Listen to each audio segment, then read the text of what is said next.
2 நெப்பி 25ஆம் அதிகாரம். தெளிவானவற்றை நெப்பி மகிமைப்படுத்தல். கடைசி காலங்களில் ஏசாயாவின் தீர்க்க தரிசனங்களே புரிந்து கொள்ளப்படும். பாபிலோனிலிருந்து யூதர்கள் திரும்பவும் மேசியாவை சிலுவையில் அறையவர்கள். அவர்கள் சிதறடிக்கப்பட்டு சவுக்கினால் அடிக்கப்படுதல். மேசியாவை அவர்கள் விசுவாசிக்கும் பொழுது அவர்கள் திரும்பவும் சேர்க்கப்படுவார்கள். எருசலேமை விட்டு விலகி சென்ற 600 வருஷங்களுக்கு பின் அவர் முதலாவது முறையாக வருவார். நெப்பியர்கள் மோசேவின் நியாயப்பிரமாணத்தையே கைக்கொண்டு இஸ்ரவேலின் பரிசுத்தராகிய கிறிஸ்துவிலே விசுவாசித்தல். ஏறக்குறைய கிமு 559 முதல் 545. வசனம் 1. அப்பொழுது நெப்பியனாகிய நான் ஏசாயாவின் வாயில் பேசப்பட்டதும் நான் எழுதின வார்த்தைகளுமானவற்றை குறித்து சற்று பேசுகிறேன். ஏனெனில் என் ஜனத்தின் அநேக யூதர்கள் மத்தியிலே தீர்க்க தரிசனம் உரைத்தலின் நன்மையை குறித்து அறியாதனா? இதோ ஏசாயா பேசிய பல காரியங்களையும் அவர்கள் புரிந்து கொள்வது கடினமாய் இருந்தது. வசனம் 2. நெப்பியனாகிய நான் யூதேயாவில் பழக்க வழக்கங்களை குறித்து அநேக காரியங்களையும் அவர்களுக்கு போதிக்கவில்லை. ஏனெனில் அவர்கள் கிரிகைகள் இருளிலே கிரிகைகளாகவும் அவர்கள் நடப்பித்தல் அருவருப்புகளாகவும் இருந்தது. வசனம் 3. ஆகையால் தேவன் பேசிய வார்த்தைகளின்படியே எல்லா தேசங்களின் மீதும் வரவிருக்கிற அவருடைய நியாய தீர்ப்புகளை என் ஜனத்தாரும் நான் எழுதுகிற இந்த காரியங்களை இருக்கிற சகலமானோரும் அறியும்படிக்கே எழுதுகிறேன். வசனம் 4.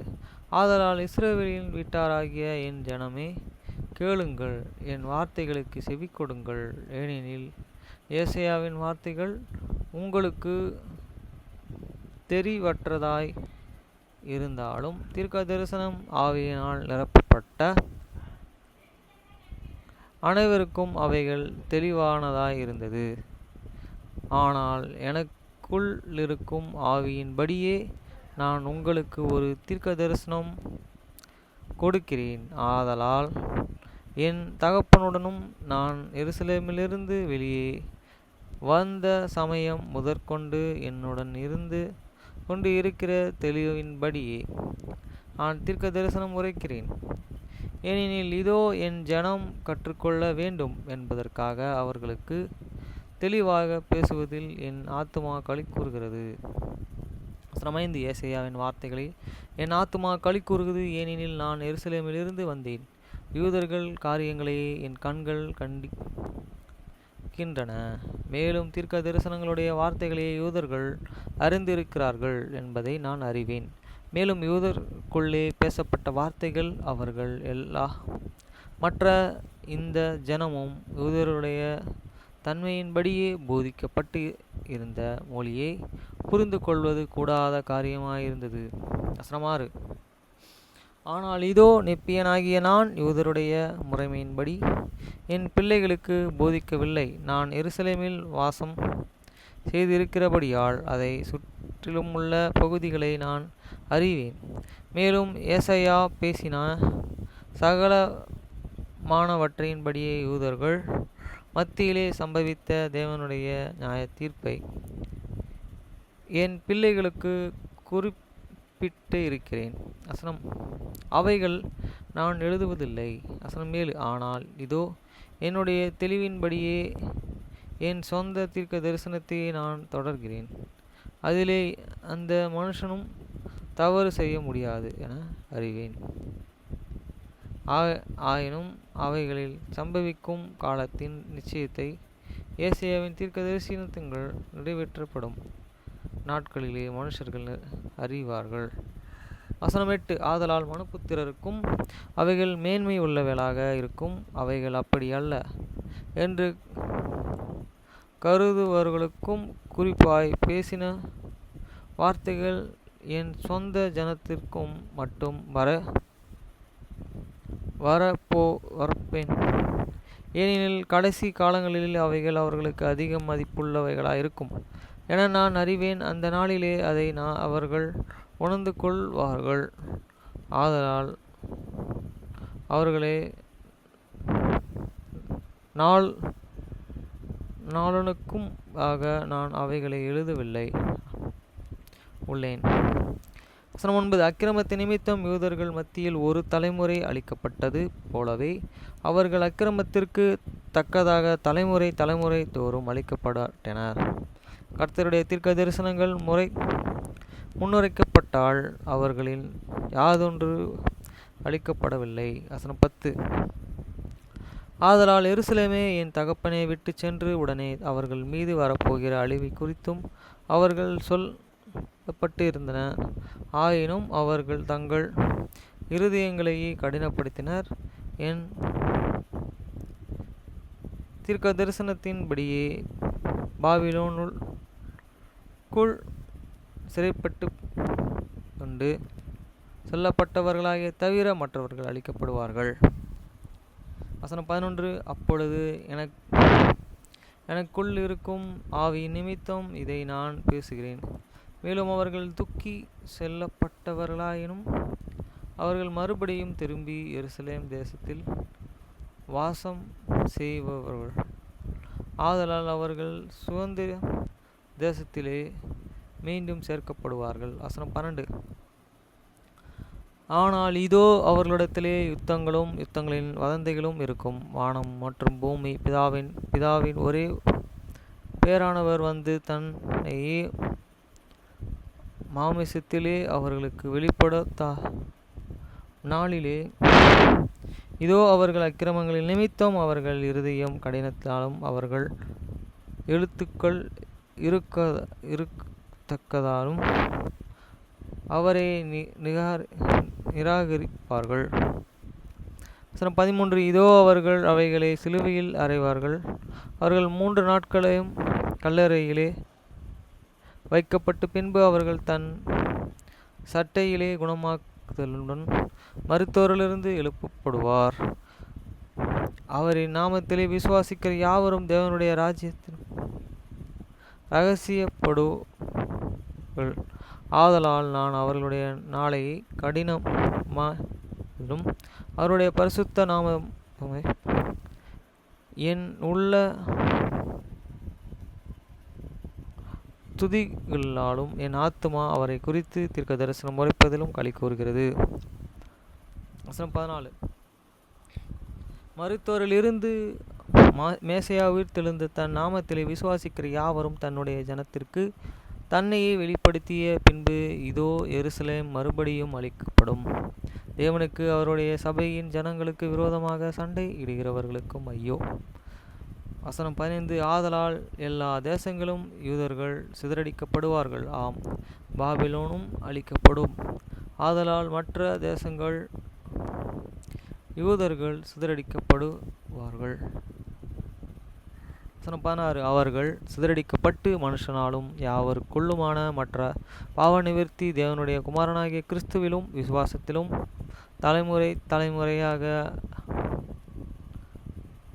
தலைமுறைக்கு கர்த்தருடைய தேவன் பிற தேசத்திற்கு மூலம் அவர்களை செவுக்கால் அடித்திருக்கிறார். அந்த நாள் வரும்பொழுது அவர்கள் கிறிஸ்துவின் விசுவாச பிரகாரங்கள் அப்பொழுது அந்த காரியங்களை அவர்கள் விசுவாசிக்க வேண்டிய அவிசுவாசமாய் இருக்கும்படிக்கு மற்றொரு மேசையாவிற்காக இனி நேர்நோக்காமல் தூய இதயங்களோடும் சுகந்த கரங்களோடும் அவர்களுடைய நாமத்திலே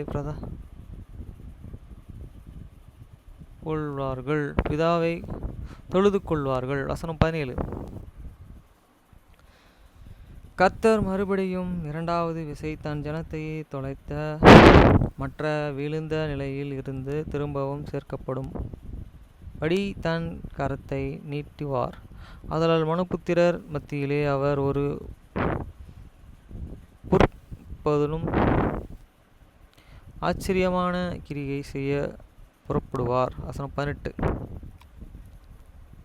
ஆதலால் அவர்கள் கடைசி காலத்திலே விசாரிக்கிற வார்த்தையான தமது வார்த்தைகளை அவர்களுக்குள்ளே கொண்டு வருவார்கள். அவர்களால் புறக்கணிக்கப்படுகிறவர்களாகிய மெய்யான மேசியாவை பற்றி அவர்கள் உணர்த்த நோக்கத்திற்காகவே மேசியா வருவதற்கு இனியும் நோக்கம் பார்க்க தேவையில்லை என்பதை உணர்ந்து கொள்ளும் படக்கடவும் அவர்களுக்கு அவை கொடுக்கப்படும். ஏனெனில் மக்கள் வாஞ்சிக்கும் கள்ள மேசியாவை தவிர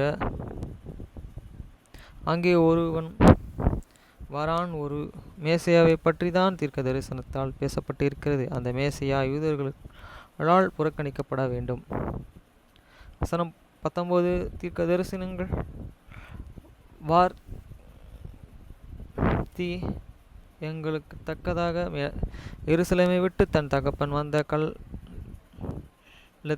இருந்தும் 600 வருஷத்திலே மேசியா வருவார்.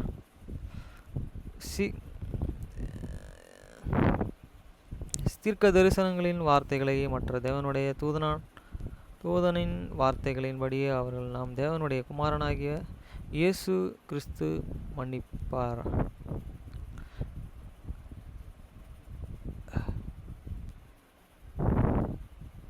வசனம் 20 அப்பொழுது என் சகோதரரே, நீங்கள் தவறு செய்யக்கூடாது என்பதற்காகவே நான் தெளிவாக பேசியுள்ள மேலும் எகிப்து தேசத்திலிருந்து வெளியே இஸ்ரவேலை கொண்டு வந்து வரும் விசேஷ சர்ப்பங்களால் தேசத்திலுள்ள கடிக்கப்பட்டது. அவர்கள் முன் மோசே துக்கின சர்ப்பத்தை அவர்கள் தங்கள் கண்களாலே நோக்கினால் மாத்திரம் அவர்கள் ஸ்தோத்திரமாக அவனுக்கு வல்லமையை கொடுத்து அவன் கண்மலை அடிக்க தண்ணீர் புறப்பட்டு வரும்படியாக அவனுக்கு வல்லமையை கொடுத்தவருமாகிய ஆம், இதோ இந்த காரியங்களை உண்மையானவைகள் என நான் உனக்கு சொல்கிறேன். கர்த்தராகிய தேவன் ஜீவனும் ஜீவிக்கும் அளவும் என்னால் பேசப்பட்ட இந்த இயேசு கிறிஸ்துவின் என்ற நாமத்தை தவிர மனுஷன் ரட்சிக்கப்படுவதற்கு வேறு எந்த நாமமும் பரலோகத்தின் கீழ் கொடுக்கப்படவில்லை. வசனம் 21 ஆதலால் பூமி நிலைத்து இருக்கும் காலம் வரை அவனுடைய சந்நிதி அழியாது என யோசேப்புக்கு கொடுக்கப்பட்ட வாக்கு தத்தம் நிறைவேறும்படியாக நான் எழுதிய இந்த காரியங்கள் வைக்கப்பட்டு பாதுகாக்கப்பட்டு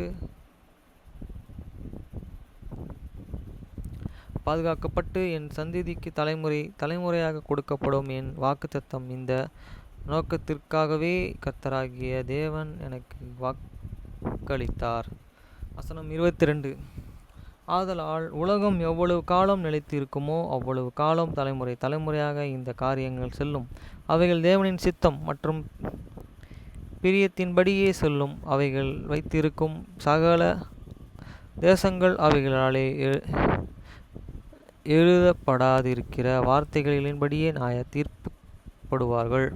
வசனம் 23 ஏனெனில் எங்கள் பிள்ளைகளும் எங்கள் சகோதரரும் கிறிஸ்துவிலே விசுவாசிக்கவும் தேவனுடன் கூட ஒப்புரவாகவும் வேண்டும்.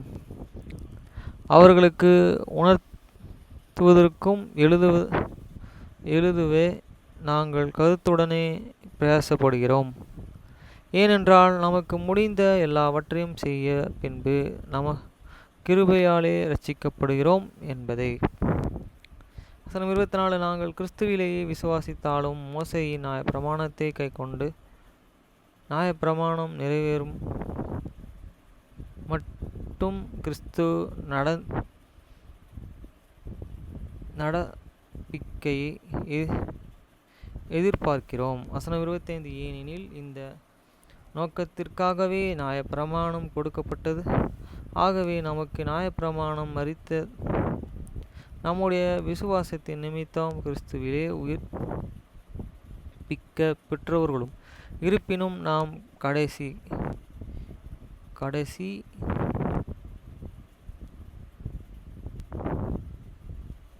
இருப்பினும் நம் கடைசி கட்டளைகளின் நிமித்தம் பிரமாணத்தை கைக்கொள்கிறோம். வசனம் 26. எங்கள் பிள்ளைகளை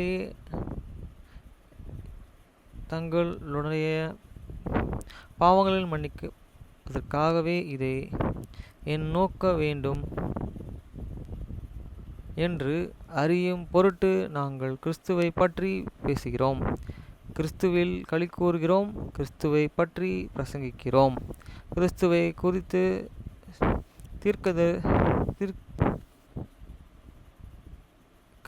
தரிசனம் உரைக்கிறோம்.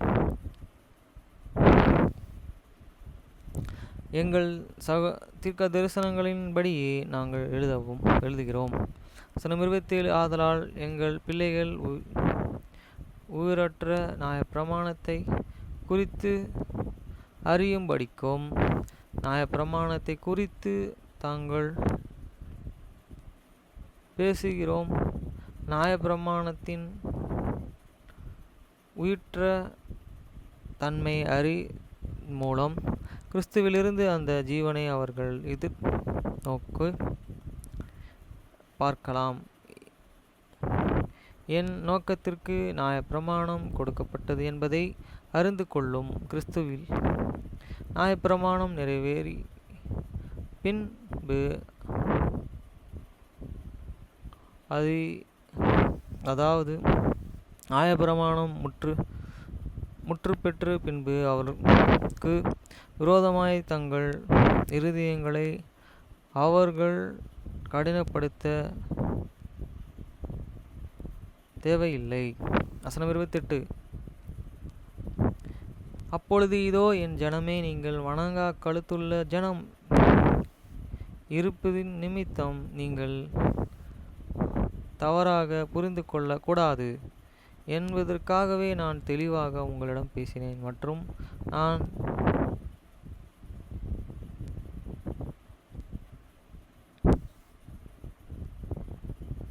அப்பொழுது இதோ என் ஜனமே, நீங்கள் வணங்கா கழுத்துள்ள ஜனம் இருப்பது நிமித்தம் நீங்கள் தவறாக புரிந்து கொள்ளக்கூடாது என்பதற்காகவே நான் தெளிவாக உங்களிடம் பேசினேன். மேலும் நான் பேசின வார்த்தைகள் உங்களுக்கு விரோதமாக சாட்சியாய் நிற்கும். ஏனெனில் கிறிஸ்துவிலே விசுவாசித்து அவரை மறுதலிக்காமல் இருப்பதே உத்தம மார்க்கம். அவரை மறுதலித்த நிமித்தம் தீர்க்க தரிசனங்களையும் நியாயப்பிரமாணத்தையும் மறுதலிக்கிறார்கள். வசனம் 29. அப்பொழுது இதோ கிறிஸ்துவிலே விசுவாசித்து அவரை மறுதலிக்கிற போதே உத்தம மார்க்கமே நான் உங்களுக்கு சொல்கிறேன். கிறிஸ்துவே இஸ்ரவேலின் பரிசுத்த ஆகையால் அவர் முன்பாக குனிந்து வணங்கி உங்கள் சகல ஊக்கத்தோடும் மனதோடும் பலத்தோடும் உங்களின் முழு ஆத்மாவோடும் அவரை தொழுது கொள்ளுங்கள். மேலே இதை செய்வீர்களெனில் நீங்கள் எவ்விதத்திலும் புறம்பே பட்டு படமாட்டீர்கள். வசனம் 30. எவ்வளவு அவசியமானதாய் இருக்கிறமோ அவ்வளவாய் மோசேக்கும் கொடுக்கப்பட்டு நியாயப்பிரமாணம் நிறைவேற்றும் வரைக்கும் தேவனுடைய கிரியைகளையும் நியமங்களையும் நீங்கள் கைக்கொள்ள வேண்டும்.